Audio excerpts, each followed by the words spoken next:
Every morning at the Grand Belmont Hotel in downtown Chicago, Emma Caldwell arrived before the sun had fully made up its mind about the day. She liked it that way. The restaurant on the 14th floor of the Grand Belmont was called 16, named after the year the hotel was built. And it served breakfast and lunch to the kind of guests who wore watches that cost more than Emma's yearly salary.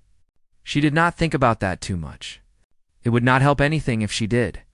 Emma was 24 years old with dark brown hair she kept pinned back under a small clip, a white uniform that she ironed every night before bed, and the kind of smile that people tended to remember long after they had forgotten everything else about a morning. She had been working at 16 for 2 years, and she was good at her job in the way that truly good people are good at things they care about. She paid attention. She remembered that the older gentleman at table 4 always wanted his orange juice at room temperature. She knew the businesswoman near the window preferred her eggs without salt. And she knew that the man at table 7, the one who arrived every morning at exactly 7:14 and sat facing the door, never wanted to be asked how he was doing. He had made that clear in the first week. Not rudely exactly, but firmly. He had looked up at Emma the second morning and said, in a voice that did not invite discussion, that he would prefer just the coffee and the menu and no conversation unless he started it. Emma had nodded, set down his coffee, and walked away without a word. Patty, her coworker and best friend, had watched this from behind the coffee station and whispered that the man was probably a robot. Emma thought he might be something worse than a robot. She thought he might be a person who had forgotten how to be one. His name, she would later learn, was Richard Holt. But for the first 3 weeks of his daily appearances at table 7, he was simply the man in the dark suit with the cold eyes and the untouched pastry basket. He always ordered the same thing: black coffee, no sugar, scrambled eggs, wheat toast without butter. He worked on his phone or a leather-bound notebook the entire time, and he left a tip that was precisely 18%, which Emma calculated each time not because she was greedy, but because she was the kind of person who noticed patterns. On a Tuesday morning in late October, Emma was carrying a fresh pot of coffee across the restaurant when the heel of her left shoe caught slightly on the edge of the carpet runner between tables. She did not fall. Emma Caldwell had been carrying heavy trays on tired feet since she was 19, and she had reflexes built on necessity. She caught herself with one hand on the back of a nearby chair and held the coffee pot steady with the other, losing only a small splash that landed on the floor between her and table 7. The restaurant went briefly quiet the way rooms do when something almost happens. Emma straightened up, looked down at the small dark splash on the pale marble floor, and then looked up at the man at table 7 who had stopped writing in his notebook and was watching her with an expression she could not quite read. She said, calm as anything, she would get someone to clean that up in just one moment, and that his coffee was still perfectly hot. She smiled at him the same way she smiled at everyone, naturally and without performance. Something shifted in his face. It was small and quick, just a fraction of a loosening around the eyes. It was not quite a smile, but it was the closest thing to warmth she had seen from him in 3 weeks. She got someone to mop the floor, refilled his cup without being asked, and moved on to her other tables. Patty grabbed her arm near the coffee station 10 minutes later and told her that she had just spilled coffee in front of Richard Holt and lived. Emma asked who Richard Holt was. Patty stared at her the way people stare at someone who has just admitted they have never heard of the ocean. She explained in a rapid whisper that Richard Holt was the founder and chief executive of Holt Enterprises, one of the largest private investment companies in the country, that he was worth somewhere between $4 and $6 billion, depending on the quarter, and that he apparently stayed at the Grand Belmont for weeks at a time when he was overseeing projects in Chicago rather than his main office in New York. Emma looked over at table 7. Richard Holt had gone back to his notebook. She thought about what Patty had said for approximately 30 seconds, and then went to check on table 4's orange juice temperature. It was on a Friday of that same week that Sandra Pierce appeared. Emma had been carrying a breakfast tray to table 9 when the elevator doors at the far end of the restaurant opened and a woman walked in who seemed to expect the room to rearrange itself around her. She was beautiful in an expensive and deliberate way, wearing a camel-colored coat that swept behind her and carrying a small bag that probably cost more than the car Emma's mother had driven before she got sick. Sandra Pierce walked directly to table 7, placed one hand on Richard's shoulder without asking permission, and leaned down to kiss him on the cheek. Richard looked up with an expression that was neither warm nor unwelcoming. It was simply contained. Sandra sat down across from him, waved her hand in Emma's direction without looking at her, and said she would have a green tea and that it had better be the real kind, not a bag in hot water. Emma said she understood and turned to go. She was 2 steps away when Sandra called after her and said, without lowering her voice at all, that the uniform needed pressing and someone should tell the staff. The restaurant did not go quiet this time, but Emma felt the particular quality of silence that exists inside noise. When people are choosing not to react to something, she did not turn around. She went to get the green tea, real leaf, properly steeped, and brought it back to the table. She set it down gently, smiled the way she always smiled, and walked away with her back straight and her steps unhurried. She did not see Richard Holt watch her go. She did not see the way his jaw tightened slightly as his eyes moved from Emma's retreating figure back to Sandra. She did not see him close his notebook with a quiet certainty, as if he had just made a decision about something. Emma finished her shift at 2 in the afternoon, changed out of her uniform in the staff room, and took the number 9 bus across town to the apartment she shared with her mother, Dorothy, on the 3rd floor of a building that had good bones and bad plumbing. Dorothy was 58 and had been battling a kidney condition for the past year that required treatment. 3 times a week at a clinic 20 minutes away. The treatment was working slowly, but it was not cheap. Emma made tea, sat at the small kitchen table, and counted the money she had set aside for the next hospital payment. She was $412 short. She had been short before. She would figure it out the way she always figured things out, one careful day at a time. She went to bed that night with a book and a plan forming quietly in her head about picking up an extra shift on Sunday. In the morning, she went back to the Grand Belmont, pressed uniform, hairpinned, and when she arrived at table 7 at 7:16, Richard Holt was already there. She poured his coffee without a word. He looked up and said good morning. Emma paused for just a half second because in 3 weeks he had never said that. She said good morning back and asked if he wanted his usual. He said yes. She nodded and went to put in his order. Patty watched this from the coffee station with wide eyes and said that something had definitely changed. Emma told her to stop being dramatic. But that afternoon, when she opened her locker before leaving, there was a plain white envelope sitting on top of her jacket. Inside, it was $420 in cash and nothing else. No name, no note, not a single word. Emma stood in the staff room for a long time, holding the envelope, thinking about who might have left it and why. She thought about Sandra Pierce's voice saying the uniform needed pressing. She thought about Richard Holt's jaw tightening. She thought about the way the morning had felt slightly different today. It's like the room had shifted a fraction of a degree toward something new. She put the money in her bag, changed out of her uniform, and walked out into the October afternoon. The question of who had left that envelope was going to need an answer. Emma Caldwell was not the kind of person who accepted things she did not understand, no matter how much she needed them. She would find out. And when she did, everything was going to change. Emma did not sleep particularly well that night. She lay in her small room with the window cracked open and the city making its usual nighttime sounds below, and she turned the situation over in her mind the way she turned difficult math problems over, slowly and from every angle. $420 in a plain envelope left in a staff locker that only hotel employees could access? It was not a coincidence. It was not a random act.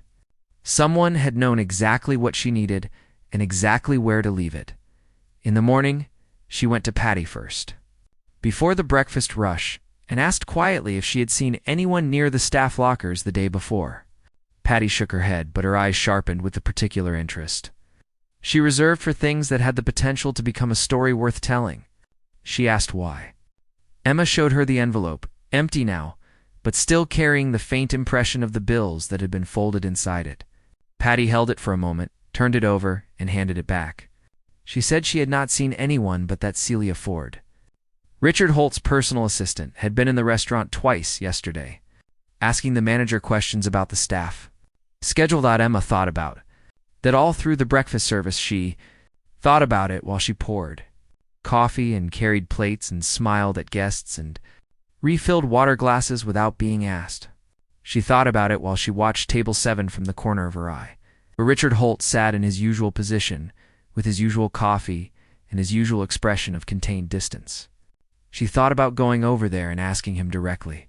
She was the kind of person who preferred directness to dancing around things, but she also understood that direct questions asked in the wrong setting could close doors before they had a chance to open. So she waited. It was on Sunday that the door opened on its own. Sunday was Emma's section day, meaning she covered the smaller dining area near the south, windows that most senior staff avoided because the light in the afternoon was too bright and the guests who sat there tended to be particular about things. Emma did not mind particular guests.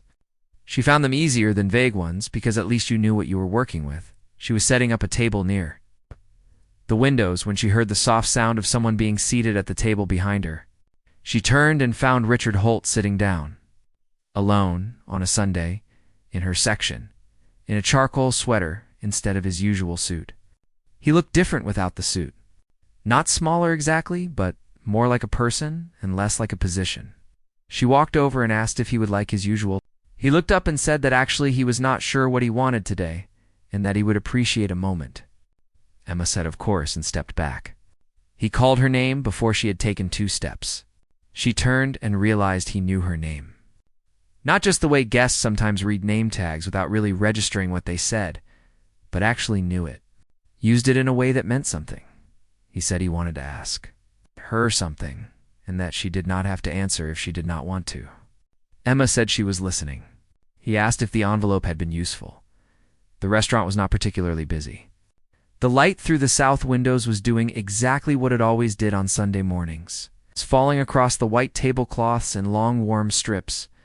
Emma stood very still and looked at Richard Holt and chose her words the way she always chose things. Carefully she told him that the money had been useful and that she had used every dollar of it.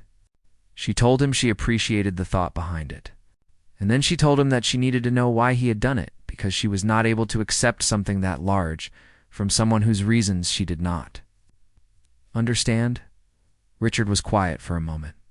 Then he said that he had overheard a conversation between her and Patty 3 days ago, when he had been sitting at the table near the staff corridor. He said he had not meant to listen, and he had not done anything with what he heard for 2 days, because it was not his business.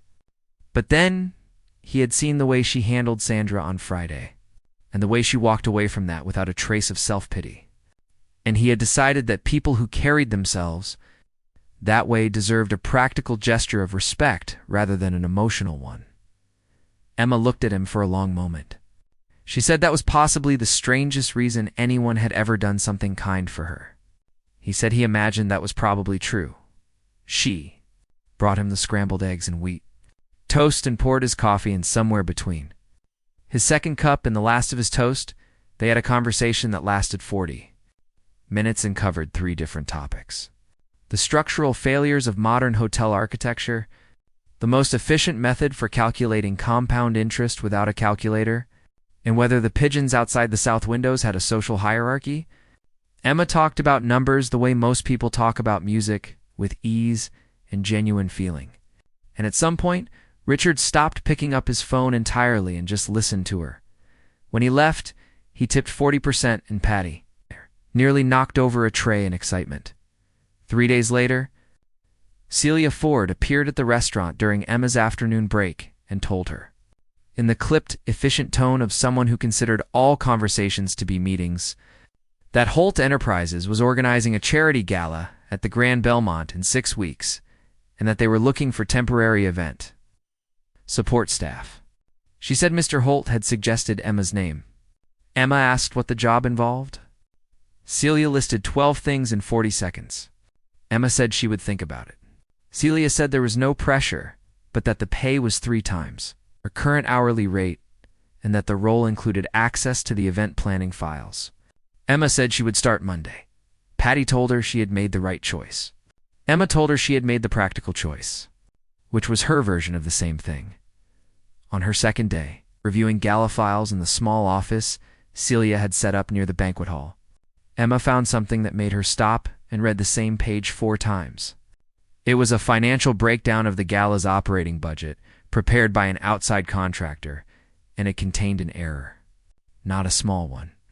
A column of projected vendor costs had been entered twice under 2 different category headings, which meant the gala was operating on a budget that was short by $38,000 without anyone realizing it. The gala was 6 weeks away and contracts had already been signed. Emma sat with this for a moment. Then she took out a notepad, worked through the numbers by hand, confirmed what she had found, recalculated the whole budget from scratch using the correct figures, and identified 3 areas where costs could be restructured to cover the gap.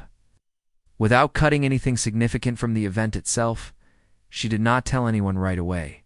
She spent the rest of the afternoon checking her work 3 more times until she was completely certain. The next morning, she put the corrected version in a folder and left it on Celia's desk with a short note explaining what she had found and how she had fixed it.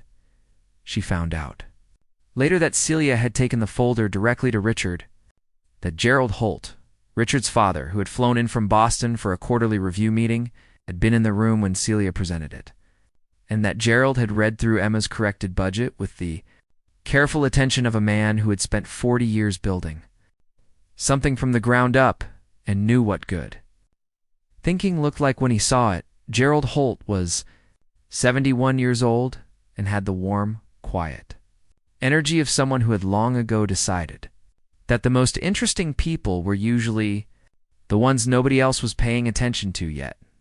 He asked Celia, who had caught the error. Celia told him it was the waitress from 16 who was helping with the gala. Gerald asked to meet her.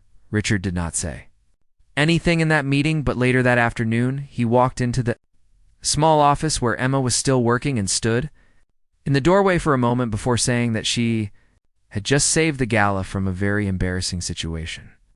Emma said she had just done the math. He said that was the whole point. She looked up from the desk and found him watching her with an expression she had not seen on him before. It was not the contained politeness of Table 7. It was something more unguarded, something that sat closer to the surface and had not quite decided whether to stay there. She held his gaze for a moment and then looked back at her papers. She told him she would have the revised vendor timeline ready by end of day. He said thank you and left. Emma waited until she heard his footsteps fade down the corridor and then allowed herself exactly one small smile before going back to work. Gerald Holt, it turned out, had already decided she was extraordinary. His son was just a little slower getting there. The 6 weeks leading up to the gala moved the way busy weeks do. Quickly during the days and slowly at night, when Emma lay in bed running through lists in her head, she had taken on the gala work in addition to her breakfast shifts, because she needed the money and because she was genuinely interested in the project in a way she had not expected. Gerald Holt stopped by the small planning office almost every afternoon, and the two of them had developed an easy friendship built on a shared love of numbers and a shared suspicion of people who used complicated language to disguise simple ideas. He brought her coffee from the lobby cafe and asked her questions about her life with the genuine curiosity of someone who found other people's stories inherently valuable. Richard came by less often, but with a different quality of attention. When he was there, he was fully there. He asked about her ideas for the gala layout. He asked how she had learned to catch accounting errors that trained contractors missed. He asked small questions about her that were not small at all. The kind of questions people ask when they are assembling a picture of someone they want to understand completely.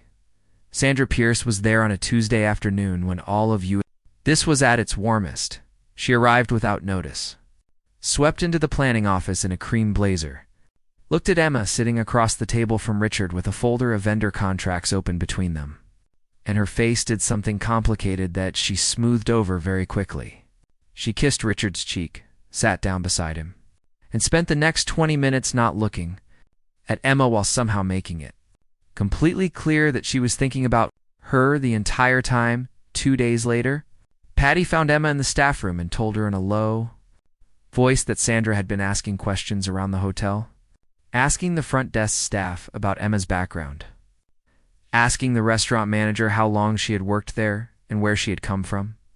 Patty said it seemed like Sandra was building a case for something and that Emma should probably know. Emma listened to all of this calmly. She asked Patty if there was anything Sandra had found that was actually damaging. Patty said no, that Emma's record at the hotel was spotless, that everyone liked her, and that the only thing Sandra seemed to have gathered was that Emma had grown up without much money and had left a good college. Program partway through, Emma nodded slowly. She thought about what Sandra was trying to do, and she made a decision that felt so natural, it barely felt like a decision at all. She was not going to do anything about it. Not because she was afraid, but because the kind of person who fought back against that kind of small cruelty usually ended up becoming a smaller version of it. She was going to finish the gala work and do it well, and let that be the answer to everything. Sandra was whispering in corners. She did tell Thomas Briggs, though, because Thomas had been her professor at the community college. It's a business program she had attended for 2 years before her mother got sick, and he had remained her mentor in the quiet, ongoing way of people who genuinely believed in someone and wanted to watch them land somewhere good. Thomas was in his late 50s with the distracted warmth of a man whose mind was always working on 3 things at once. He had been contacted by Holt Enterprises as a reference when Emma took on the gala work, and he came by the hotel one afternoon to see how she was getting on. They sat in the lobby cafe, and Thomas told her, without any dramatic build-up, that he had always felt guilty about something. Emma asked what. He said that 4 years ago, when she had withdrawn from the program to care for her mother, he had put her name forward for a full merit scholarship at Northwestern that would have covered a complete finance degree. Emma went very still. He said the scholarship committee had held the offer open for nearly a year, hoping she would change her mind and come back. She never had. He said he should have told her at the time, but he had not wanted to add to the weight she was already carrying. Emma sat with this information for a long moment. She told him she understood why he had made that choice, and that she did not hold it against him. She also told him that she was not sure she would have taken the scholarship even if she had known, because her mother had needed her more than Northwestern had. Thomas nodded, and then said that he had recently passed her corrected gala budget to a colleague who ran a financial analytics firm. Without her name attached, simply as an example of elegant problem-solving, the colleague had asked 3 times who had done the work. Thomas had finally told him. The colleague had sent a formal inquiry about whether Emma might be interested in a junior analyst position. Emma blinked. She said she would think about it. Thomas told Richard about the scholarship the following morning, not knowing that he was going to change something in Richard that had been quietly moving toward a decision for weeks. Richard sat in his office on the 18th floor of the Grand Belmont and read the summary Thomas had written out and felt something in his chest pull tight in a way. That had nothing to do with business, he thought. About a woman who had put aside her own future without complaint or performance and gone home to count tips and care for her mother and iron her uniform and show up every morning, with a smile that had nothing forced about it. He thought about the way she talked about numbers with love. He thought about the pigeons, and their social hierarchy, and the way she had looked at him on that Sunday when she said his reason for helping her was the strangest kind act she had ever received. He thought about how long it had taken him to understand that the still, composed quality he had noticed in her on the very first morning was not emptiness. It was depth. The night of the gala arrived, with all the energy that 6 weeks of careful planning could build. The Grand Belmont's main ballroom had been transformed into something genuinely beautiful. Warm and formal at once, flowers everywhere in deep autumn colors. The lighting low enough to flatter everyone, and high enough to see clearly. 400 guests moved through the space, and the event ran with the precise smooth rhythm of something that had been thought through completely. Emma moved through it in a different way than she moved through the restaurant. Not serving, but organizing, checking, quietly adjusting things before they needed adjusting. Gerald Holt watched her from across the room and smiled to himself. Sandra Pierce had been invited as Richard's guest. She arrived on his arm and spent the first hour doing exactly what she always did, being beautiful and strategic and slightly cruel in the small, almost invisible ways that were her specialty. She had spent the past 2 weeks sharing what she had gathered about Emma with certain people in Richard's social circle. Nothing dramatic. It's just the quiet suggestion that the girl helping with the gala was a college dropout, with no connections and no real future. That Richard was being sentimental about a pretty face. It came back to her badly, because what Sandra had not known, and had not bothered to find out, was that Thomas Briggs was at the gala as Emma's professional reference, and that the colleague he had mentioned to Emma was also there and had told 3 people over drinks that the corrected budget work was some of the sharpest analytical thinking he had seen from someone at this level. And because Gerald Holt, who had spent 45 minutes that afternoon telling the head of Chicago's largest community foundation exactly who Emma Caldwell was, had arranged for Emma to be introduced formally at the gala as the event's financial coordinator, Sandra made a comment near the bar, something light and dismissive, not realizing that 2 members of the foundation board were standing close enough to hear. The silence that followed was the particular kind that sticks to a person. She excused herself and did not come back. Richard found Emma near the kitchen corridor at 9:30. After the formal program had ended and the room had relaxed into conversation and dessert, she was leaning against the wall with her shoes off, holding them in one hand, looking out through the doorway at the glittering room she had helped build. She looked tired and satisfied in the way of someone who had done something real. He stood beside her and said that it had gone well. She said it had gone very well. He said that was because of her. She said it was because of a team of people who had worked hard. He said that was true, but that the team had worked hard because she had made it easy to work hard, which was its own kind of skill. Emma looked at him. She said she had been thinking about something and that she wanted to say, plainly because she was not good at saying things indirectly. He said he knew that about her and that he liked it. She said that whatever was happening between them, whatever this was, she needed to know it was real because her life was very real and she did not have room in it for something that was only partly true. Richard was quiet for a moment. Then he said that he had not been fully honest with himself about why he had sent the envelope. He said it had been easier to call it respect than to call it what it actually was, which was that he had noticed her on the very first morning and had been looking for Ariason to get closer ever since, and the envelope was the first one he could justify. Emma looked at him for a long time. She thought about her mother getting stronger every week. She thought about Northwestern and the scholarship and the path she had not taken. She thought about Thomas Briggs saying that her instinct to stay had been right even if it had cost her something. She thought about Patty telling her that something had changed after the morning of the almost spill and Emma telling her to stop being dramatic. She thought that maybe the parts of the path she had not taken had simply been waiting for her further along in a different shape. She said that she was also not good at being cautious about things she had already decided. He asked what she had decided. She said she thought he probably knew. He said he wanted to hear her say it. She smiled the way she smiled at table 7 when he had first almost smiled back, naturally and without performance, and she told him that she thought the conversation they had started on a Sunday morning with coffee and scrambled eggs was probably worth continuing for a very long time. Gerald Holt found them still in the kitchen corridor at 10 o'clock and pretended to be looking for a dessert fork. He looked at his son and then at Emma and said that the gala had been a tremendous success and that someone had clearly done exceptional work. Emma thanked him. Gerald said he was not talking about the gala. Richard told his father to stop. Gerald said he was already gone and walked back into the ballroom with a satisfied expression. Dorothy Caldwell was discharged from her treatment program 11 days after the gala, her condition stable and her doctor cautiously optimistic. Emma was there when she walked out of the clinic into the November afternoon and she hugged her mother for a long time on the sidewalk without saying anything.